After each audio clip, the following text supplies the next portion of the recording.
আসসালামু আলাইকুম প্রিয় দর্শক, অন্য মঞ্চ চ্যানেলে আপনাদের সকলকে স্বাগত জানাচ্ছি। আসসালামু আলাইকুম। যারা আমাদের নিয়মিত দর্শক তারা জানেন যে আমি গত কয়েকদিন ধরে আপনাদেরকে বলে আসছি যে হঠাৎ যেন একটা রাজনীতিতে অস্বস্তি একটা বিষয়।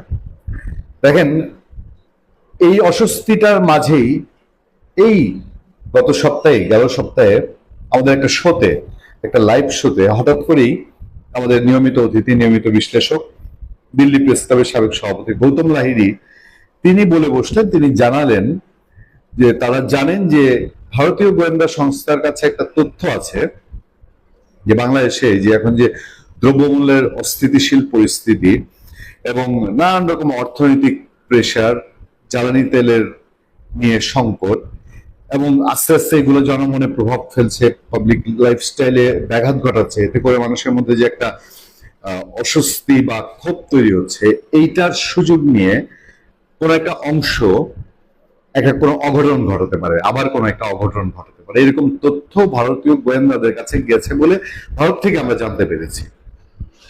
সত্য মিথ্যা বাদ দিই, কিন্তু এরকম একটা আলাপ যে গেছে, এই আলাপটা একেবারে উড়িয়ে দেওয়ার মতন, এবং যখন অভিজ্ঞ সাংবাদিকরা এই তথ্য প্রকাশ করেন, সেই সময় আমরা বাংলাদেশের অবস্থা কি দেখছি। আমাদের দেশের অবস্থা হলো, হ্যাঁ, মানুষের মধ্যে অস্বস্তি আছে, মানুষের মধ্যে এখনো অপ্রাপ্তি আছে। এখনো বিএনপি ঘরের মধ্যে অনেকে বলছেন যে সরকারকে যে এখনো লেটার মার্ক দিব বা পাস মার্ক দিব তা তো দূরের কথা, মানে লেটার মার্ক দিব অথবা ফার্স্ট ক্লাস মার্ক দিব, তাকে যে পাস মার্ক দিব এটাই এখনো চিন্তার পর্যায়ে রয়ে গেছে। সরকার নানান ভাবে বলছে, সরকারের মুখপাত্ররা বলছেন যে 2 মাসে সরকার তার প্রতি মানুষের আস্থা তৈরি করতে পেরেছে। বাট এগুলো সরকারে বসে থাকলে সব সরকারই বলে, এগুলো সরকারও তো 50 বছর থাকার মতো করে নাকি জনগণ তাকে চায় বলেছে। আওয়ামী লীগ সরকার 40 সাল পর্যন্ত থাকতে চায় বলেছে। এরশাদ সরকারও তাই বলতো। খালেদা জিয়ার সরকার যে 2বার ফেল মেরেছে, আন্দোলনের মুখে পতন হয়েছিল, তারাও বলতো যে জনগণ তাদের সরকারকে চায়। এই জিনিসগুলো আসলে গুরুত্বপূর্ণ কিছু না, গুরুত্বপূর্ণ হচ্ছে মাঠের বাস্তবতা। একেবারে চোখ খুলে যদি আপনি মাঠের দিকে তাকান, তাহলে দেখবেন সাধারণ মানুষের মধ্যে মন খুলে হাসি, মন খুলে নিঃশ্বাস, সেই ব্যাপারটা এখনো নাই। এই পরিস্থিতি এই বাংলাদেশের রেয়ার, এই বাংলাদেশে খুবই ব্যতিক্রম। এটা হয়নি এখন পর্যন্ত, আমি দেখি নাই 91-এর পর। আমরা যদি 91 থেকে ধরে থাকি, এবার ধরেন যে একেবারে আপনার 81 সালে এরশাদ যখন সে ক্ষমতা নিল, 82 সালে, সেই এরশাদের ক্ষমতার পরে 1 বছরের মধ্যে গিয়ে কোন আন্দোলন জমিয়ে তোলা যায়নি। বা এরপর 91-এ বিএনপি সরকারেও আওয়ামী লীগ আন্দোলন করেছে শেষের দিকে, 2 বছর বাদে। আওয়ামী লীগ সরকারের সময় বিএনপি করেছে, সরকারকে একটা সময় দিয়ে। আবার 4 দলীয় জোট সরকারেও আওয়ামী লীগ সময় দিয়েছে বিএনপিকে, সে তার নিজের সংগঠন গুছিয়েছে। 2008-এ এসে বেগম খালেদা একদম ফরমালি ঘোষণা দিয়েছে, সরকারকে সময় দিয়েছেন আওয়ামী লীগ সরকারকে, এবং তিনি তার সাংগঠনিক বছর ঘোষণা করেছিলেন। কিন্তু এবার ব্যতিক্রম। সরকার গঠন হওয়ার মাত্র মাসখানেকের মধ্যে, মাসখানেক পার হতে না হতেই এখানকার এখন কথিত বিরোধী দল, শব্দটা আমাকে উচ্চারণ করতে হচ্ছে, যে কথিত বিরোধী দল তারা এই সরকারের বিরুদ্ধে মাঠে অলরেডি আন্দোলন শুরু করে দিয়েছে। মানে একেবারে এর আগে যেরকম হতো যে হ্যাঁ, সংসদ একটা পর্যায়ে 1-2 বছর যাওয়ার পরে সংসদে এবং রাজপথে আমরা সমান তালে আন্দোলন করব, এই ডায়লগটা তারা এগিয়ে নিয়ে এসছে। সরকারটা আসছে আর তার 1 মাসের মধ্যে জামাত কি করছে না বলেন, এবং তারা এখন আটঘাট বেঁধে নামছে আরো বড় আন্দোলনের লক্ষ্যে, জামাত সহ 11 দল। দেখেন, আমার কাছে একটা খবর আছে, আমি 2টা লাইন সেখান থেকে পড়ে তারপরে বাদ বাকি আপনাদেরকে বলছি। গণভোটের রায় বাস্তবায়নের দাবিতে বড় কর্মসূচির দিকে এগুচ্ছে জামাতে ইসলামীর নেতৃত্বাধীন 11 দলীয় ঐক্য। গণমিছিল, সেমিনার ও লিফলেট বিলির পর, বিভাগীয় শহরগুলোর সমাবেশের পর রাজধানীতে মহাসমাবেশ করতে চাইছে তারা। এর উদ্দেশ্য ক্ষমতাসীনদের উপর রাজনৈতিক চাপ বাড়ানো। এটার অর্থ, আমার কাছে এর অর্থ খুব সুবিধার মনে হয় না। আমি মোটেই এটাকে খুব যে একদম সহজ সরল হিসাবে দেখবো তা মনে করছি না। বহু আগে থেকে একটা কথা প্রচলন আছে না রাজপথে, যে বিএনপি সরকারকে 1 বছর হয়তো টিকে থাকতে দেওয়া হবে। জামাত এবং এনসিপি তারা ইউনূস সরকারের সময় যে শেল্টারটা পেয়েছে, এই শেল্টারটা পেয়ে এবং সব রকম শেল্টার, মানে তাদেরকে পলিটিক্স করার শেল্টার, দেশ শাসনের শেল্টার, এবং পরে নির্বাচনের সুবিধা লাভের যে শেল্টার, সবকিছু দেওয়ার পরে আজকের এই জায়গায়। এবং তারা হয়তো ভাবতে শুরু করেছে এখন যদি বিএনপিকে ধাক্কা দিয়ে সরিয়ে দিতে পারি আমরা, এবং যেহেতু বিএনপির মূল যে রাজনৈতিক প্রতিদ্বন্দ্বী আওয়ামী লীগ নাই, এবং এই বিএনপিকে দিয়েই আওয়ামী লীগকে, দুঃখিত, এখনো আওয়ামী লীগকে আটকে রাখার ব্যবস্থাটা জামাত এনসিপি করতে পেরেছে। আওয়ামী লীগকে কিন্তু আটকানোর আইনগত বৈধতাটা বিএনপি দিল, জামাত এনসিপি করাচ্ছে। জামাত এনসিপি ইউনূসকে দিয়ে আওয়ামী লীগ নিষিদ্ধ করিয়েছিল। সেই আওয়ামী লীগ নাই মাঠে জামাত এনসিপি নতুন করে স্বপ্ন দেখা শুরু করেছে যে তারা এখন বিএনপিকে ঠেলা দিয়ে ফেলে দিবে, তারপরে দেশ রাজ করবে তারা, এবং বিএনপি তখন কিছু আর করার থাকবে না, বিএনপির মুখ বুঝে সহ্য করা ছাড়া। এ না হলে একটা সরকারের, আমি যেদিন কথা বলছি 54-55 দিন যায়, তখন এসে তাদেরই ভাতৃপ্রতিম বিরোধী দল, সরকারি দল, তারা সবাই মিলেমিশে চলে, তারা রাজপথে কাছা বেঁধে নেমে যাচ্ছে যে সরকারকে চাপে রাখবে। কি চাপে রাখবে? সেই সোকল জুলাই সনদ, গণভোট, সংবিধান সংস্কার পরিষদ, এইসব বাস্তবায়ন করতেই হবে। বিএনপি বারবার বলছে যে আমরা এইসব বিষয়, জামাতের এবং এনসিপির পয়েন্ট হচ্ছে যে ঐকমত্য কমিশনে ঐক্য হয়েছে, সেখানে বিএনপি সাইন করেছে, ফলে বিএনপিকে মানতে হবে। দেখেন, দেশের খ্যাতিমান আইনজীবীরা তারাই বলছেন যে ঐকমত্য কমিশন এবং এই জুলাই সনদের ভিত্তি নেই। ইতিমধ্যে উচ্চ আদালতে রিট করা হয়েছে এই গণভোট নিয়ে, এবং এই ঐকমত্য কমিশনটা যে একটা অগণতান্ত্রিক একচাটিয়া ছিল, দেশের সব রাজনৈতিক দলকে নিয়ে হয়নি, মুষ্টিমেয় কয়েকটি দলকে নিয়ে হয়েছে, এবং দেশের বিপুল সংখ্যক বড় জনগোষ্ঠী এটা থেকে বাইরে ছিল, সেইটা নিয়ে বিএনপিও চাল খেলেছে। বিএনপি বলেছে যে আমার ওখানে নোট অফ ডিসেন্ট ছিল, তোমরা এখন যেগুলো বাস্তবায়নের কথা বলছো, এই গণভোট, জুলাই সনদ, জামাত এনসিপি কেন করছে?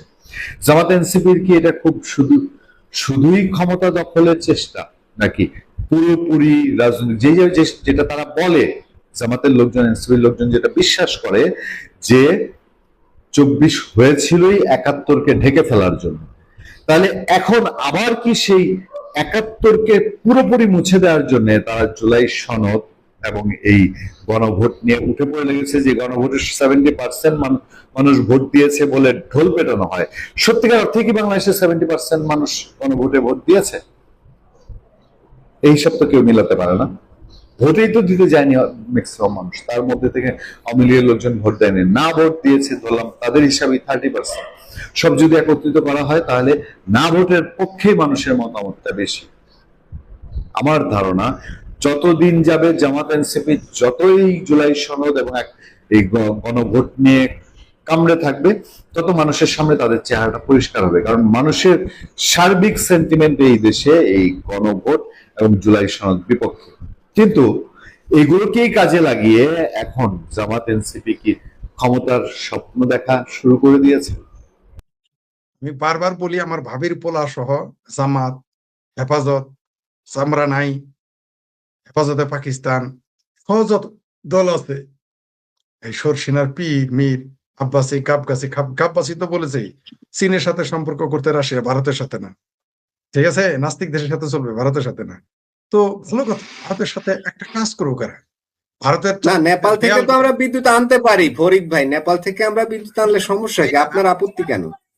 আমি তো আপত্তি করি নাই, আমি আপত্তি তো করি নাই, আনতেছে তো অলরেডি।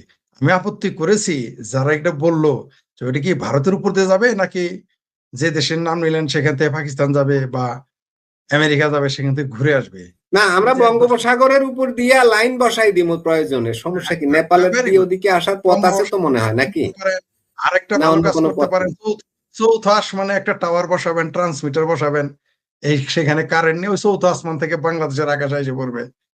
ভারত ছাড়া বাংলাদেশের মানুষ, বহু আগেই বলেছি, আওয়ামী লীগ থাকতেও বলেছি, এখনো ইংলিশের আমলে বলেছি, এখনো বলি, শুনেন, ভারত ছাড়া ওই পশ্চাৎ দেশ দিয়ে বদ বায়ু বেরোনোর মতো বায়ু থাকবে না পেটের ভিতরে, ভাত তো জুটবেই না। গল্প অনেক শোনা যায়, আমি তো বলি তারা বন্ধ করে দেয়।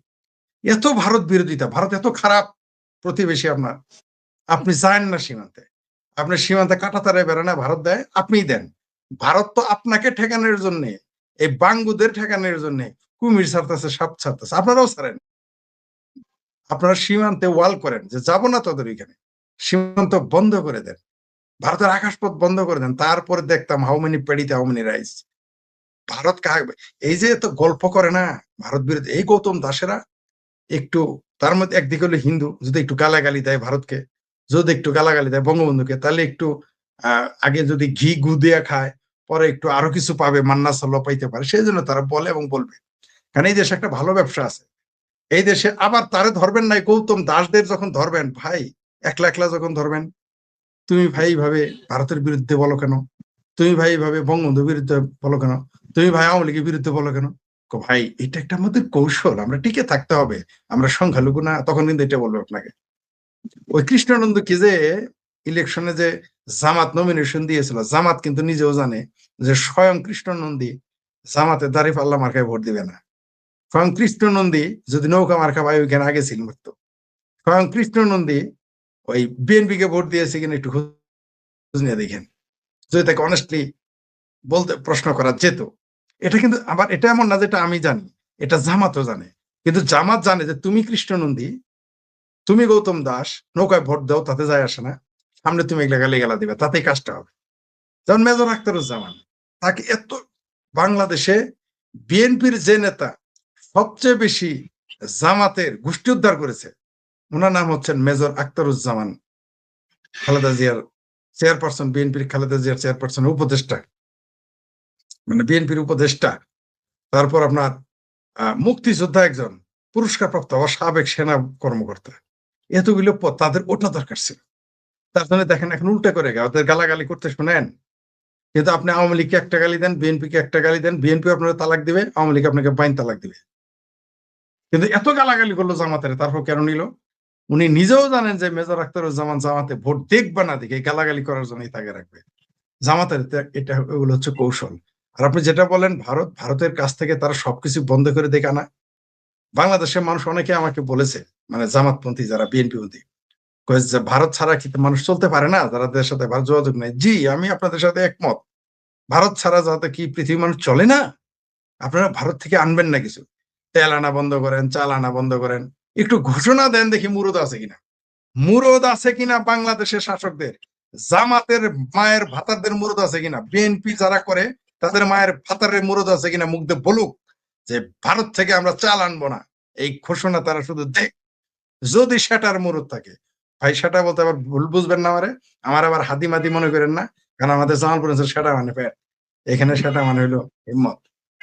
এই গৌতম দাসদের বলেন যে ভারত ছাড়া তারা চলবে, এই চিঙ্কুবামদের বলেন তারা ভারত ছাড়া চলবে, এই আমেরিকাতে থাকে সাংঘাতিক ওভার চালক একটা আছে, তাকে বলেন ভারত ছাড়া চলতে, আর একটা ফ্রান্সে আছে, তাকে বলেন ভারত বয়কটের ডাক আরেকবার দিতে, দেখতাম একটু, বলুক না দেখি আদানির কারেন্ট নিবে না, বলুক না দেখি ভারতের চাল নিবে না, বলুক না দেখি ভারতের পেঁয়াজ আর কোনোদিনই কিনবে না, বলুক না দেখি যদি হিম্মত থাকে, বুকের পাটা থাকে, বলুক না দেখি ভারত থেকে শিল্পের কাঁচামাল আনবো না, বলুক না দেখি মুরদ থাকলে যে ভারত ভিসা দিলেও আমরা আর যাবো না। এই মুরদ হবে কি? হবে না। এই ভারত বিরোধিতা, একই সাথে তারা ভারত বিরোধিতা করবে, জজবা পয়দা করবে, পাকিস্তানি পেয়ারা পাকিস্তানি জজবা, আবার ওই তলে তলে ভারত। আপনার মজ্জুর কথা তো মনে আছে, মালদ্বীপের, এত না ভারত বিরোধিতা করে সে ক্ষমতায় আসার 1 বছর পরেই কিন্তু নরেন্দ্র মোদীর হাতে পায়ে ধরে উদ্ধার করেছিল, আমরা জানি। পরে ভারত থেকে খাবার পানি পর্যন্ত নিতে হয়েছে তাকে, অথচ সে ভারত ছাড়া নাকি চলবে।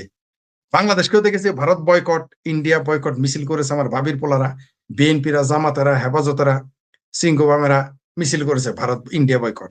আমরা 15 দিন না যেতে দেখছি ভারতের কাছে ডালি পাততে হয়েছে ডিজেলের জন্য। এখন কারেন্ট আবার বকেয়া, মানে যার বাড়ি বাকি খাও, মানে তারাই আবার গালি, এগুলো হাস্যকর ব্যাপার। তো এগুলো বাংলাদেশে আমরা রাজনীতি এগুলো দেখছি, আরো দেখবো ভবিষ্যতে এরকম হাস্যকর ঘটনা, দেখতেই থাকবো। তো যারা গল্প করে, ওই যে গৌতম দাসের কথা বলছে, তাকে চৌথ আসমান আগে কারেন্ট নিবে, তারপর সেটা ত্রিভুজের মতো অ্যাঙ্গেল ট্যাঙ্গেল বানিয়ে বাংলাদেশে ঢাকায় কারেন্ট নিয়ে আসবে। উনি ঠিকই বলেছেন আমাদের এই দর্শক, যে ঠিকই বলছেন হ্যাঁ, হ্যাঁ, যে রুশ ভারতের দালালেরা হুঁশিয়ার সাবধান। এখন আর এই স্লোগান আর কারো মুখ থেকে বাড়াইতে আমরা দেখি না। কোথায় এখন জামাত? কোথায় বিএনপি এই স্লোগান গুলো দেখ? ভারতের ডিজেল, ভারতের বাস, ভারতের ট্রাক, ভারতের বাইক, ভারতের ফেনসিডিল, ভারতের ওষুধ সারা বাংলাদেশের চলে না। সেই বাংলাদেশ আহা! মানে আমি কি বলবো আর ভাই? আরে ভাই বিএনপির নেতার ঘরের বউয়ের চাদর হইলো ভারতের। তার শাড়ি ভারতের। আপনার বউয়ের আমি নিশ্চিত আপনাদের ২ জনের একজনেরও বউয়ের শাড়ি ভারতের না আমি নিশ্চিত। আমার তো নয়ই। আমারও তো ভারতের দালাল বলে। আজ পর্যন্ত আমার বাচ্চাদের জন্যে, আমার বউ বাচ্চা বোনের জন্য কোনদিন, মায়ের জন্য কোনদিন আমি ইন্ডিয়ান কাপড় কিনে নিয়ে যাই নাই। হ্যাঁ, ইন্ডিয়ান জুতা কিনছিলাম আমার নিজের জন্যে। ইন্ডিয়ান ওষুধ নিয়েছিলাম সবার জন্যে। কোন সন্দেহ নাই এটা। ইন্ডিয়ান ওষুধ ছাড়া আমি কোন কিছু কোনদিনই আমার পরিবারের জন্য ব্যবহার করি নাই। আর যারা আছে তারা শুধু ওষুধ না, ফেনসিডিলও খায়। আমাদের সরিষাবাড়িতে ২ জনকে ৩ জনকে আমি চিনি। যাদের পেশাই ছিল ফেনসিডিল বেচা, ইন্ডিয়ান ফেনসিডিল। তারা সবচেয়ে ভারত বিরোধী। ইন্ডিয়ান ফেনসিডিল বেচা ছিল তাদের পেশা। তারা সবচাইতে বেশি ভারত বিরোধী থাকারই। এরকম হাস্যকর ব্যাপার। তো এই দেশে ভারত বিরোধিতা হচ্ছে ইমানের অঙ্গ। আবার আল্লাহর কাছে না চায় ভারতের কাছে চায়। আমি বুঝতে পারি না এদের কেমন ইমান। এতই যদি আমি ঘৃণা করি মাসুদ ভাইকে, ভুইয়া সাহেবকে, তাদের সাথে আমি চলবো কেন? আমি যাব না, তারা ডাকলে আমি যাব না। আরে ভাই এই দেশে মায়ের পেটের ভাই বোনের সাথে ঝগড়া হলে মুখ দেখে না। ঘরের ভিতরে দেয়াল দেয়, উঠানের ভিতরে বেড়া দেয়, বাড়ির বাইরে উঠোনে দেয়াল করে ফেলে, মুখ দেখে না, ওয়াল উঁচু করে করে। তো সে জায়গায় ভারতের এত খারাপ মনে হয়, ভারত এত ভালো, এত মানে তা আমাদের দেশে ক্ষতি করে, তাহলে সেই দেশের সাথে আমাদের সম্পর্ক থাকবে কেন? কূটনৈতিক সম্পর্ক বাতিল করুক, দেখি কত মরদ বলুক ভারতের সাথে কূটনৈতিক বাংলাদেশ যেদিন ভারতের সাথে কূটনৈতিক সম্পর্ক ছিন্ন করবে এই দেশে অস্তিত্ব থাকবে। ভারতের যুদ্ধ করতে হবে বাংলাদেশকে আপনি মনে করেছেন? আমার সাথে ১ সপ্তাহ আগে ভারতের কয়েকজনের সাথে কথা হয়েছে। সামরিক ব্যক্তি, বেসামরিকও। তারা যথেষ্ট প্রভাবশালী এবং তারা ভারতের রাজনীতি সম্পর্কে স যথেষ্ট জ্ঞান রাখেন এবং তারা ভারতের সরকার, যেকোনো সরকার আসুক তাদের প্রভাব থাকে। আমি তাদের বলেছি, আমি রিকোয়েস্ট করেছি, "ভাই আপনারা যাই করেন বাংলাদেশে যুদ্ধ চাপায় দিয়েন না। তাহলে বাংলাদেশের মানুষ না খায় মারা যাবে।" আমাকে কি বলেছে জানেন? "আপনার এই ধরনের বক্তব্য আমরা আরো শুনেছি। আপনি রিকোয়েস্ট করেছেন। বাংলাদেশে তো যুদ্ধ চাপায় দিতে হবে না ভারতকে। জাস্ট আমরা রপ্তানিটা বন্ধ করে দিব। এমনিতে বাংলাদেশের মানুষ মারা যাবে। যুদ্ধ করে ওই ঝুঁকি কেন আমরা নিব?" শুনছেন তো আলাপ। প্রিয় দর্শক আপনি ঠিকই বলেছেন যে ভারতের বিজলি কি, বিদ্যুৎ কি, আমদানি কি হালাল? এটাও চিন্তা করতে হবে। আমি তো যা সত্য তাই বলেছি। আমি যা মনে করি সেইটাই। আচ্ছা, ১ম এ আপনার দর্শকদের আমিও ধন্যবাদ জানাই। তারা ধৈর্য ধরে আমার বক্তব্য শুনছেন সেই কারণে। বিসমিল্লাহির রহমানির রহিম। আপনার আমি যে বক্তব্য দিয়েছি কোনো প্রশ্নের বিপক্ষে দিয়েছি। কেউ প্রশ্ন করেছেন তার প্রেক্ষিতে বলেছি এবং যেটা আমি নিজে বিশ্বাস করি বা আমি মনে করি সেইটা বলেছি। তো এতে বিতর্ক হওয়ার কোনো কারণ নাই। আমি যেটা বলেছি যে আমাকে একটা প্রশ্ন করা হয়েছিল যে আওয়ামী লীগের আ এই যে আমাদের ভরাডুবি হলো, সেই জন্যে আওয়ামী লীগের কোনো দোষ ছিল কিনা? অবশ্যই ছিল। কারণ প্রথমত আপনার একটা জীবন ষড়যন্ত্রের কারণে হয়েছে সেটা তো আমরা সবাই জানি। এখন এটা আরো মুখ্যত হয়েছে। তো আমাদের মধ্যেও কিছু আপনার অপকর্ম আমরা করেছি। যেমন আমি যেটা বলেছি যে আমাদের কিছু নেতৃবৃন্দ চাঁদাবাজিতে মুখ্য হয়ে ওঠেন। বিভিন্ন পদবি বিভিন্ন লোককে উনারা দান করেন এবং সেইগুলো অনেক ক্ষেত্রেই চাঁদা দেওয়ার প্রেক্ষিতে দেন। কোনোদিন আওয়ামী লীগের অনুষ্ঠান কোনো কিছুতে আন্দোলনে নাই, কিন্তু তারা পদবি পেয়ে যায়। আর এই যদি না হতো সার্জিস আলম কিংবা হাসনাত, ওরা কিভাবে সাদিক, ওরা কিভাবে ছাত্রলীগ হলো? যাই হোক, তো এইটা একটা আমার উপলব্ধি যে এই কিছু চাঁদাবাজির কারণে আপনার কেউ কাউকে পদবি দিয়েছেন, এইটা আমাদের একটা দোষ। আর আমি বলেছি যে আমাদের দল জনবিচ্ছিন্ন হয়ে গেছিলাম। আমরা সাধারণ যারা, আমাদের শক্তি হচ্ছে বাংলাদেশের সাধারণ নাগরিক, তাদের থেকে আমরা যথেষ্ট বিচ্ছিন্ন হয়ে যাই in the name of security. এই এসএসএফ টেসএসএফ ওরা আমাদের সবাইকে দূরে রাখতো, ধারে কাছে যেতে দিত। এগুলো সত্য। আপনার নেত্রী যদি কোথাও কোনো অনুষ্ঠানে যান, রাজনীতিবিদদের ধারে কাছে যাওয়ার কোনো উপায় নাই।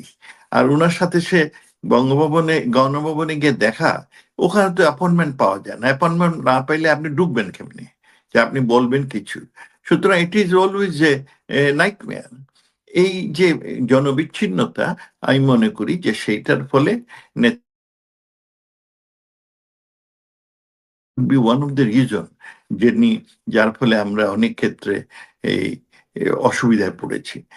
তো এটা তো আমি আমার নিজের উপলব্ধি, এবং আমি সেটা শুধু এখন উপলব্ধি না, আমি এইটা তারপরে দেশে যথেষ্ট কি হয়েছে, ওই যে কারচুপি হয়েছে, দুর্নীতি হয়েছে, বিশেষ করে আমাদের প্রজেক্টগুলোতে প্রজেক্ট ডাইরেক্টর যারা নিয়োগ হতো, তারা আপনার প্রজেক্টগুলো ডিলে করতো, ডিলে করলে অ্যাডিশনাল পয়সা পায়। আমি এটা সংসদে তুলেছি, আমি সংসদে বলেছি যে সাউথ কোরিয়াতেও এইরকম প্রজেক্ট অন টাইম কমপ্লিট হতো না। তারপরে তাদের দেশে এক মিলিটারি লোক আসলো, জেনারেল পার্ক, সে একটা আইন করলো, আমি এটা সংসদে এটা তুলেছি, যে সে আইনটা করলো কি, যে প্রজেক্ট ডাইরেক্টর যদি অন টাইম প্রজেক্ট কমপ্লিট না করতে পারে, তাহলে তার ডিমোশন হবে, প্রয়োজনে তার চাকরি যাবে, কিংবা তার জেল হবে। এবং এই আইনটা কড়াভাবে সে নিয়ন্ত্রিত করে। আপনার এর ফলে হলো কি, সাউথ কোরিয়াতে আর প্রজেক্ট ডিলে হয় না। আমি বলেছি যে বাংলাদেশ শুড ফলো ইট। আমাদের প্রজেক্ট ডাইরেক্টররা ইচ্ছা করে, আমি এখন একটা আপনার কাছে প্রস্তাব দিতে চাই, আমাদের যতগুলো প্রজেক্ট ডাইরেক্টর ছিল, তাদের ওয়েলথ কি হয়েছে সেইটা নিয়ে একটা হোয়াইট পেপার পাবলিশ করা হয়। আমাদের অনেকগুলো প্রজেক্টের মূল আপনার প্রজেক্ট ডিরেক্টর অনেকেই ছিলেন আপনার আমাদের সামরিক বাহিনীর লোকেরা। হ্যাঁ, আপনার আমাদের যত project, does not matter who it is, প্রত্যেকের উপরে একটা ইনভেস্টিগেশন হোক, হয়ে তারা কিভাবে সম্পদ আহরণ করেছেন তার একটা, তাহলে টের পাবেন কোথায়